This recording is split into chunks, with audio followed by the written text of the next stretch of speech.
Good Morning Business. Le débat.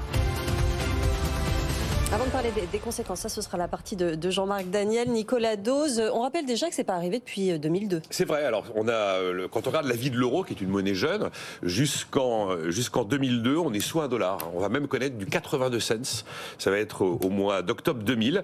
Après on évolue pendant de nombreuses années autour d'1,20$ à peu près. On va connaître un pic à $1,60, c'est la fameuse période de 2008, fin 2008, où malgré le prix du pétrole très élevé, puisqu'on est à $145 le baril, on ne paye pas si cher à la pompe, parce qu'on a le phénomène justement d'échange qui apaise considérablement la facture pétrolière. Le baril étant acheté en dollars, si l'euro est fort, on paye moins cher notre pétrole.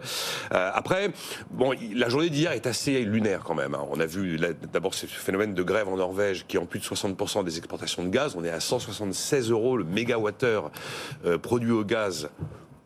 Quand même probablement un niveau record. Vous avez vu qu'aux États-Unis, ça a baissé de 40% en un mois. Hein, oui, alors il faut, quand on regarde l'histoire du prix de l'euro, on fait toujours la parité euro-dollar. Il faut quand même regarder la valeur de l'euro par rapport à un panier de devises plus large, correspondant aux principaux pays qui font du commerce avec nous.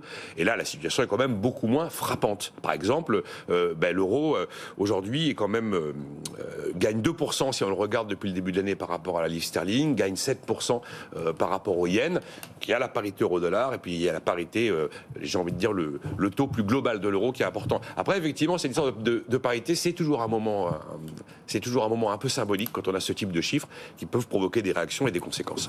Lesquelles, Jean-Marc Daniel? Alors, dans les conséquences, il faut bien voir que pendant très longtemps, on a vécu la dévaluation comme plutôt un moyen d'augmenter la compétitivité. Et donc, les exportations, et donc c'était une bonne nouvelle, et c'était une façon d'effacer l'inflation, la dérive des coûts, etc. L'inflation, pas vraiment, parce que l'inflation importée, elle augmente. Oui, mais ça a modifié les prix en dollars se retrouvaient et favorisés. Et donc, en fait, il y a un petit théorème, un économie qu'on appelle le théorème de Marshall-Lerner-Robinson, qui explique que, effectivement, il faut comparer les conséquences sur les importations et les conséquences sur les exportations.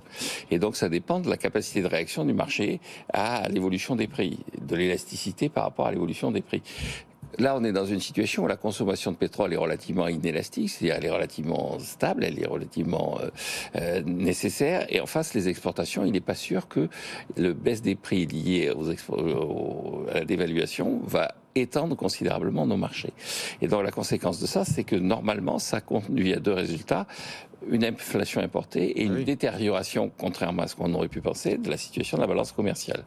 Alors, en termes de balance commerciale, on a des réserves. C'est-à-dire que la zone euro est en excédent structurel sur le plan de la balance des paiements courants. On a dégagé l'année dernière 340 milliards.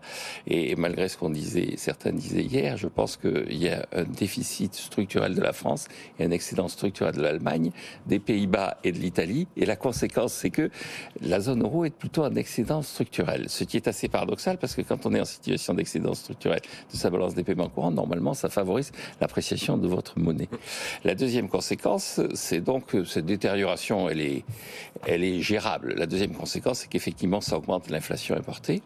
Et donc là, on se heurte au problème immédiat dans des circonstances où, Antoine Larigauderie l'a rappelé, en fait, on assiste en ce moment à un effondrement du prix des matières premières, y compris du pétrole. Et donc, une des raisons de l'inflation importée est un peu derrière nous. On commence déjà à parler, dans certains milieux, d'un retour aux tendances déflationnistes d'avant, que l'inflation n'aurait été véritablement totalement temporaire. Ça dépend des analystes. Hein. Vous avez vu que certains analystes voient le pétrole très vite à 380 $. Je crois que ce sont les mêmes qu'il avait vu à 200 $ en 2009. C'est pas faux. Et à l'époque, il s'est écroulé. Ils disent qu'effectivement, si la Russie décidait d'arrêter ses exportations de pétrole, ça irait très très vite. Il y a un truc essentiel dans ce qu'a dit Jean-Marc, c'est qu'effectivement, normalement, une zone comme la nôtre, en balance des paiements excédentaires, devrait avoir une monnaie tirée vers le haut. Et c'est pas ce à quoi on assiste. Ça prouve quand même que la zone euro, c'est pas une zone monétaire comme les autres, et l'euro est pas exactement une monnaie comme les autres. Parce que regarder l'excédent de la balance de l'ensemble de la zone, c'est bien, mais quand on regarde effectivement pays par pays, à ce moment-là, le diagnostic est plus exactement le même. Et alors, pour conclure, effectivement, pour rebondir là-dessus, effectivement, il y a des tensions au sein de la zone. Quel est le pays qui est structurellement en déficit? C'est nous. Bibi. Mais oui, c'est nous. C'est nous. Le déficit commercial, c'est nous. Parce que vous regardez l'Italie, vous regardez tous les pays. L'Italie beaucoup plus industrielle que nous, faut le rappeler. Et surtout avec un excédent extérieur qui est de l'environ de 70 milliards de dollars parce par que an. aussi, elle est moins désindustrialisée que la France, vous avez vu? Oui, surtout, 20% du surtout parce PIB. qu'il y a un effort qui est fait sur les finances publiques par le gouvernement Mario Draghi qui commence à porter, Vous savez bien qu'il y viendrait. ses effets. Et donc, pour conclure, je pense que la bonne chose et la conséquence la plus immédiate, ça devrait être que la Banque centrale comprenne qu'il faut véritablement remonter les taux d'intérêt. Allez voir ce que propose la NUPES pour le pouvoir d'achat, ça s'annonce bien, vous allez voir.